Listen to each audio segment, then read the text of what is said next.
Assalamualaikum warahmatullahi wabarakatuh. Terdapat tumpang tindih antara IDAS jilid 4 dengan IDAS jilid yang kelima. Hal itu terjadi karena bukan persoalan periodenya yang ditonjolkan, tetapi berdasarkan tema-temanya. Nah, sehingga kemudian karena tidak konsisten, maka seringkali terjadi perulangan itu. Nah, ini contohnya misalnya pada bab 1 IDAS jilid 5. Ya, di situ dinarasikan tentang wilayah Hindia Belanda, ya. Dan ternyata sebenarnya uraian itu lebih cocok atau tidak lebih relevan kalau digabungkan dengan bab 2, ya, bab 2 pada jilid yang keempat. Jadi mestinya masuk ke jilid keempat, bukan masuk ke jilid yang kelima. Jadi lagi-lagi di jilid yang keempat sudah dibahas VOC, tapi di dalam bab kelima VOC dibahas lagi, ya. Nah, ini kan tidak kronologis gitu kan. Jadi tidak kronologis, sehingga mestinya masuk ke bab 2 jilid 4, ini masuk bab 1 jilid kelima.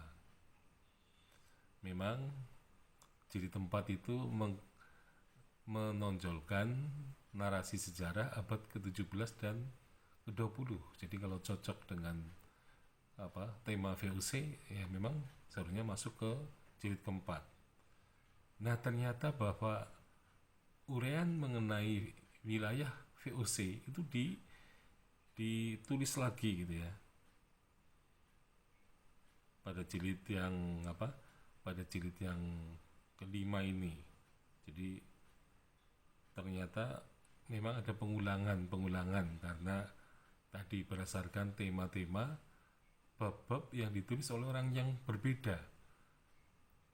Nah, akibatnya memang terjadi tumpang tindih gitu ya. Karena ditulis oleh orang berbeda, maka orang berbeda pun kemudian menarasikan hal yang sama, sehingga terjadi pengulangan itu.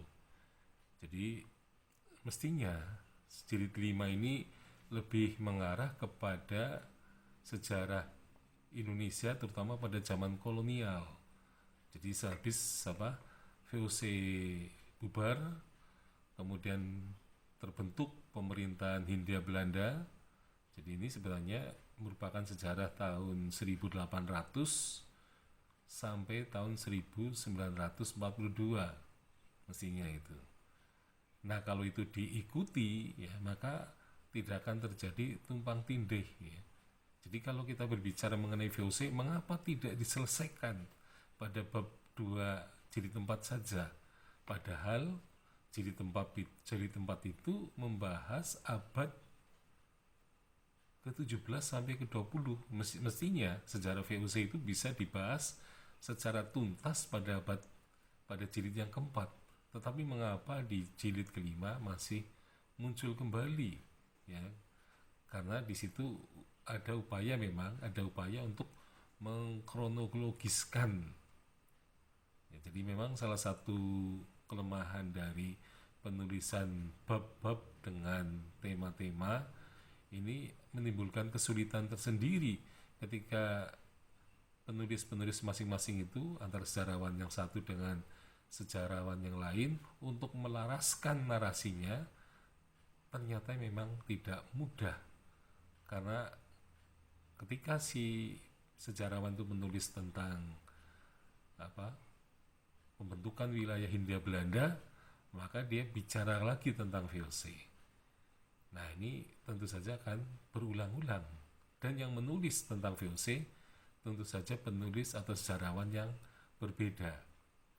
Nah, ini mungkin pada suatu saat perlu ada semacam kesepakatan antara penulis bab yang sudah dilakukan dengan penulis bab yang kemudian tidak akan lagi terjadi pengulangan atau tumpang tindih, ya, sehingga secara IDAS ini tidak dikotori oleh narasi yang tumpang tindih dan pengulangan-pengulangan narasi.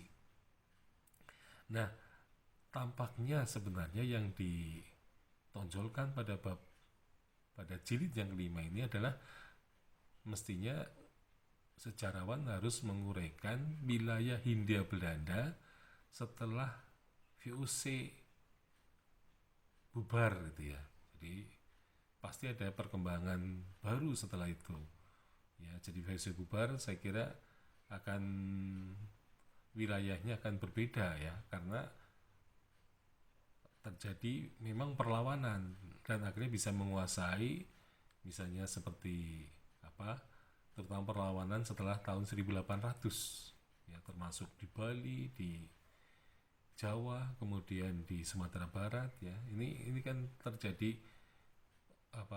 termasuk penguasaan ya wilayah Hindia Belanda yang baru, yang tentu saja berbeda pada zaman VOC, dan seharusnya itulah yang diuraikan oleh jilid yang kelima ini.